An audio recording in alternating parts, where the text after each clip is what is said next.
There was a popular phrase that the clothing made a man. And over the years, there have been so many attempts to try to debunk that theory because, we've been told that, well, you should look at a person's character, their abilities, their personality, and not their outward appearance.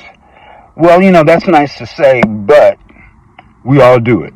We all make those assumptions based on people's appearance, especially the first time around. Now, once you get to know a person and you've seen them in one aspect and you know who they are, then it doesn't matter what their appearance is all about, because you already know them.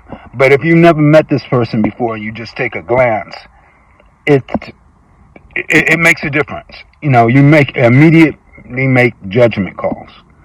Now, I have two instances where I've seen this happen on a personal level. One was when I was working on a film, I should say. The film was about gods and goddesses on Mount Olympus. So everyone had to be, Grecian-style costumes. And this one guy who was supposed to play Zeus was actually a motorcycle rider. And, he belonged with a motorcycle gang. And he came in and I showed him the costume for him to try on. And he was like, oh, man, I can't wear that. This is a dress. What my friends say, I can't go around like this. This is ridiculous. I say, I tell you what, just try it on.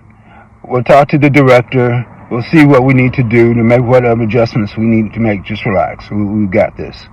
So he tried it on. And he instantly became Zeus. It was like he was just parading around, and it was like he was God, and he was like, you couldn't stop him. He saw himself in the mirror, and he became that character.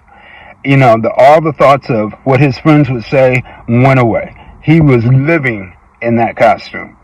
And, by the time we got through finishing up with his scenes, I had to beg him to get out of it. He was because, we were going to do more scenes the following day.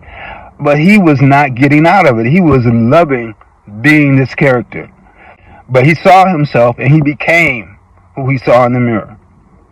Now, on the second occasion, it was more personal. It was about me.